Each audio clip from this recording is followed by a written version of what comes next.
Alright, so we're back.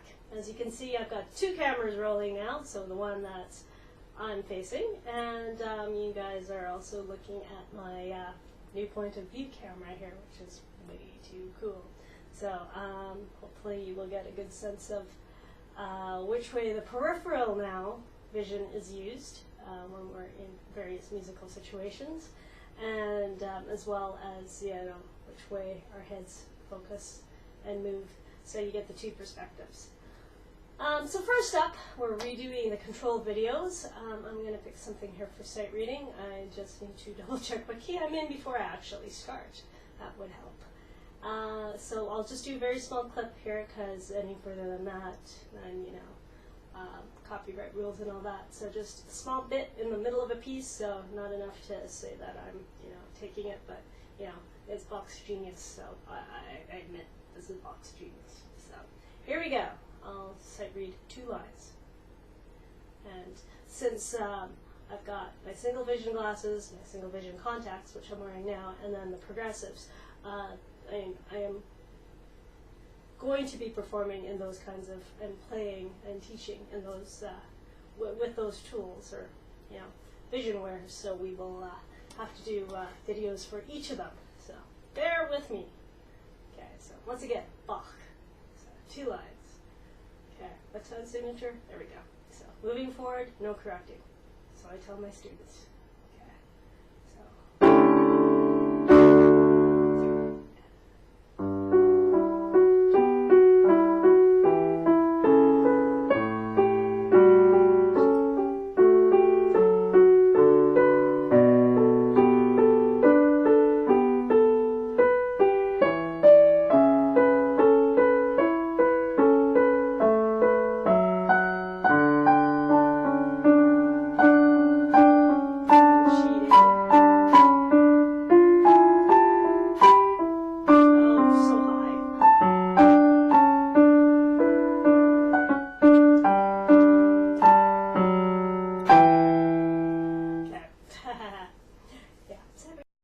The next situation is running through a student's piece. So I'm purposely picking really tricky ones here. So this is one that requires a little bit of jumping.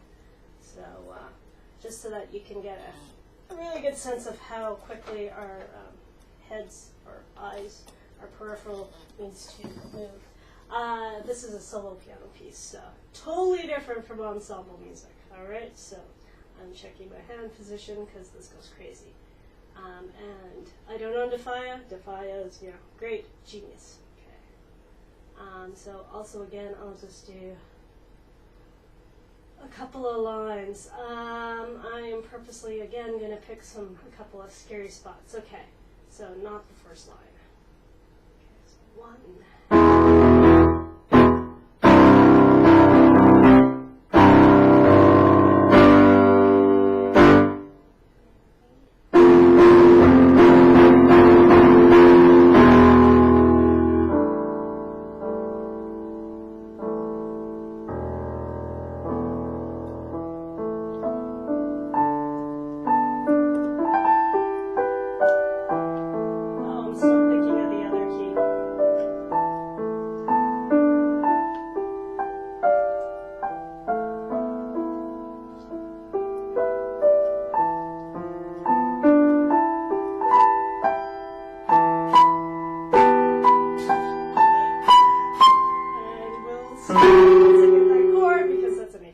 That requires a bit of work. Okay, so I went a little bit further. Example number 3, practicing a piece that I know. I just have to find it again. Here it is. And once again, I'll pick a section that actually requires work. I'm going out of my way to pick the ones where there's lots of jumping. So if anyone heard my clip of me jamming on the Horowitz Steinway, you'll recognize this. Okay, so jumping in the middle, and it's a good statement here. I don't own Albanese. He's a genius. This piece is gorgeous, if done right. Okay, 1, 2.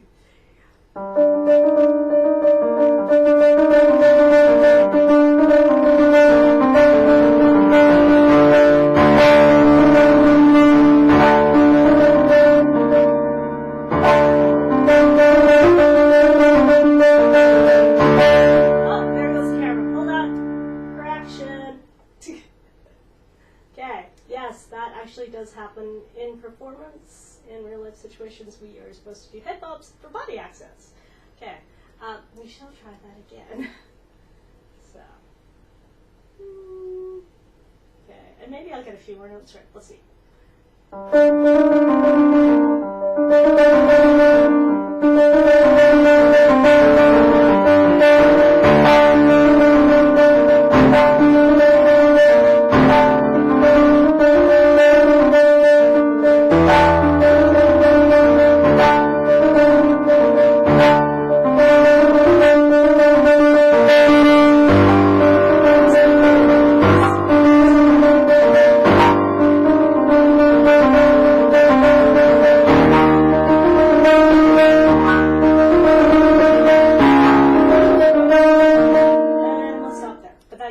Sense because Ed is a new hymn, so there's going to be a lot of looking back and forth.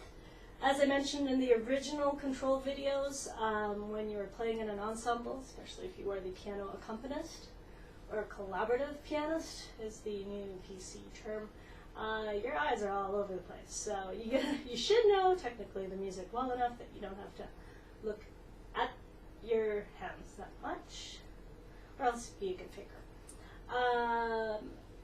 In a lot of cases, in choirs, you don't get a lot of notice or upfront time, preparation time to get these pieces, so you really rely on those skills, which means you have to listen carefully and watch the conductor. So conductor usually, from where I am, is to my right, several feet. So good, I don't know, 20 feet or so.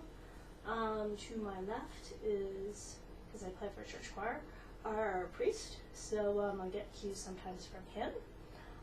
The guitarist is a little bit closer to me, like, I don't know, maybe a couple feet away. And when we have the percussionist, when I'm not doing percussion, she's a couple feet behind him. And then the choir is in front of the conductor by several feet. So there you go. So I'm purposely picking this piece here from our big, gigantic binder of music. I just had to pull them all out of the binder because, well, here's a tactic. Anyhow, carrying on. So I'll just play a snippet of this. I'm just trying to decide which is the best way to go about this. This is our offertory hymn, so we tend to have to stretch it. So I always have to be watching, looking back and forth, up and down, around, really fairly quickly, I'd say. Once again, I do not own this piece. Tom Booth is a genius. I'm not going to do so much to, infringe upon his copyright, because this is his genius. So yeah, just practicing. Alright, so I will just take a transition. Last phrase of the refrain going into the chorus, and then chorus from the verse. I will try and demonstrate, so having to look up to get a cue as to whether or not we're, repeating. So perhaps I will pick verse 3. Okay, so verse 3, here we go. So, and sometimes, depending on what signals I get, I have to, throw in a bit more too. So I wouldn't only have to be looking at my stuff, I have to know what's happening up here. So yeah, three different lines there for the verses. Very cool, but really tricky. Okay, so verse 3. So I'll just start with the accompaniment part, and partway through we'll just pretend that I need to help the choir out a little bit more. Okay, so.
closer to real time, but we'll do a rehearsal if that is cool with the choir, so that you can, or a portion of a rehearsal, so you can actually see it in real time. Okay, so I will pick, I'll just jump into verse 2 and say that she decides, from verse 2 we're going to go to the ending, so I'll have to look up for that signal, and yeah, at least that's catching that. Okay, verse 2, here we go. So we'll say that they don't need help right away.